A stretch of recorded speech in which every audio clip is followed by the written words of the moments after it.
There's a doctor in Chicago making $400,000 a year. He drives a Porsche, lives in a $1.2 million home, takes 2 international vacations every year, and sends his kids to private school. By every visible measure, he looks like the picture of financial success. And then there's a retired teacher in Ohio making $52,000 a year from her investment portfolio.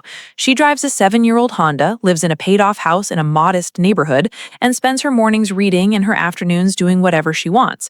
One of these people is rich, the other one is wealthy, and they are not the same person. My name is Erica, and I spend way too much time thinking about why the most visible version of financial success is almost never the most sustainable one. If you want to understand the real difference between earning a lot and actually being free, make sure to hit that subscribe button and give this video a thumbs up if it ends up helping you. Here's the definition most people are working with. Rich means you make a lot of money. Wealthy means you have a lot of money. And on the surface, that sounds like the same thing. But it's not even close, because the critical variable isn't the amount, it's the source. And that single distinction changes everything about how secure, how free, and how permanent your financial situation actually is. Rich is about income. Wealthy is about assets. And income without assets is a treadmill. A very comfortable treadmill in some cases, but a treadmill nonetheless. The moment you stop running, it stops moving. Let me show you exactly what I mean.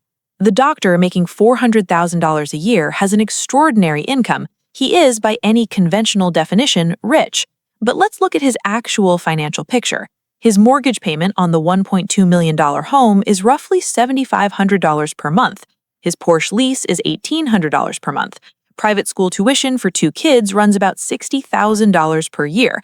International vacations, dining, clothing, club memberships, another $80,000 annually. His malpractice insurance, office overhead, and professional expenses eat another significant chunk.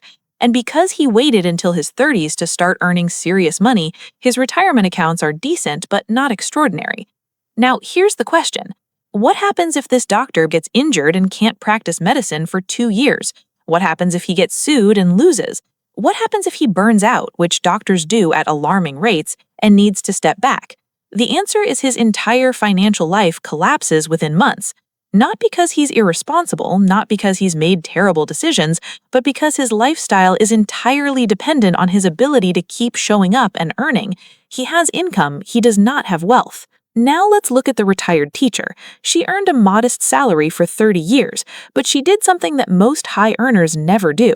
She lived significantly below her means and consistently invested the difference. Year after year, raise after raise, she put 20% of her income into low-cost index funds. She bought a modest home and paid it off. She drives cars until they stop working, and she never let her lifestyle expand to consume her income. Today, she wakes up every morning and her investment portfolio generates $52,000 per year in returns. She doesn't have to work, she doesn't have to answer to anyone, she doesn't have to worry about what happens if she gets sick or hurt or simply tired. Her money makes money while she sleeps. That is wealth. Not a paycheck, not a salary, not a number on an offer letter. Freedom. Here's the technical definition that changes how you think about this. Wealthy means your assets generate enough passive income to cover your expenses without you having to work. That's it. That's the whole definition. It has nothing to do with how much you earn. It has nothing to do with what car you drive or what neighborhood you live in. It is a single ratio, passive income divided by monthly expenses. When that number hits 1, when your money makes enough to cover what you spend, you are wealthy. It doesn't matter if that number is $3,000 a month or $30,000 a month. Freedom is freedom. And this is where the trap closes on most high earners.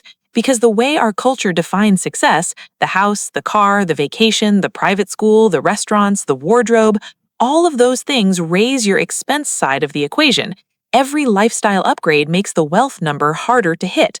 Every status purchase pushes financial freedom further away.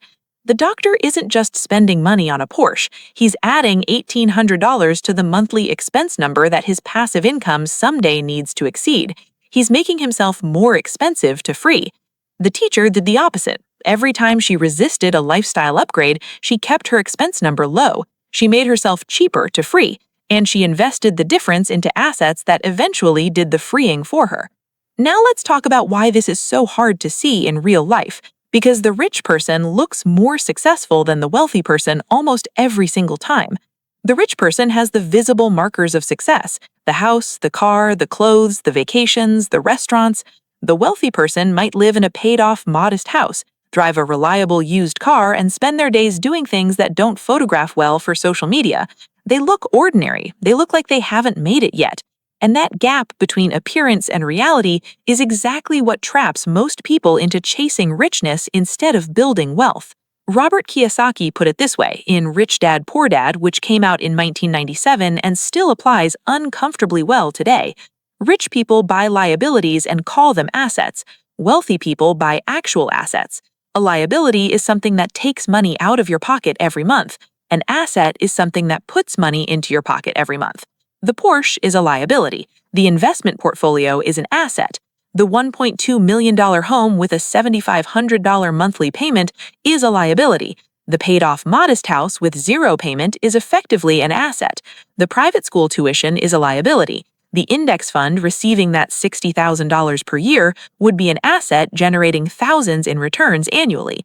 This isn't about living poorly. This is about understanding what actually builds freedom versus what just looks like freedom from the outside. Here's a question that changes the way most people think about their financial decisions. If you stopped working tomorrow, how long could you survive? Not just survive, how long before your lifestyle would be noticeably impacted? If the answer is weeks or months, you are on the rich treadmill, regardless of what your income looks like. If the answer is years, you are moving toward wealth. If the answer is forever, you are wealthy. Most people who are considered rich in America, high-earning professionals, executives, business owners, have an answer of 3 to 6 months because their lifestyle is built for their income level, because they bought the house their income qualifies for, because they lease the car their income supports, because they live at the edge of what their paycheck allows. The income looks enormous. The runway doesn't exist. So what do you actually do with this information? Because understanding the difference between rich and wealthy is only useful if it changes something about the decisions you make. The first shift is in how you measure financial progress. Stop measuring by income. Start measuring by what I call your freedom ratio. That's your monthly passive income divided by your monthly expenses. Right now, that number might be 0.02 or 0.05. Your investments generate almost nothing compared to what you spend. But every month you invest, the numerator grows. Every month you resist a lifestyle upgrade, the denominator stays manageable. The goal is to get that ratio to 1, and every decision you make either moves it closer or pushes it further away. The second shift is in how you think about income. Income is not wealth. Income is the raw material you use to build wealth. Every dollar of income gives you a choice: consume it or convert it. Consuming it maintains your current lifestyle. Converting it into assets moves your freedom ratio. The high earner who consumes all of their income is running the treadmill faster. The moderate earner who converts 20% of their income into assets every month is building toward the exit. The third shift is in how you evaluate spending decisions. Not, can I afford this, but what does this cost my freedom ratio? A $700 monthly car payment doesn't just cost $700 a month. It raises your monthly expense number permanently until the loan is paid off. It pushes your freedom ratio down. It makes you more expensive to free. A $700 monthly contribution to your investment account does the exact opposite. It raises your passive income number. It pushes your freedom ratio up. It makes you cheaper to free. Every spending decision is essentially a vote for or against your own financial freedom. The doctor and the teacher will retire in the same decade. The doctor will need to keep working or dramatically change his lifestyle because his financial life requires his presence to function.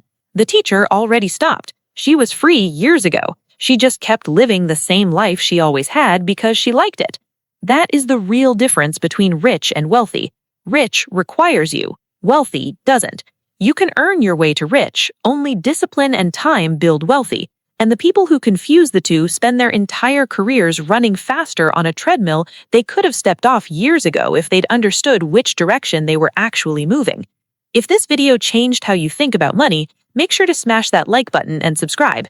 And drop a comment below. Are you currently building rich or building wealthy? I read every single one.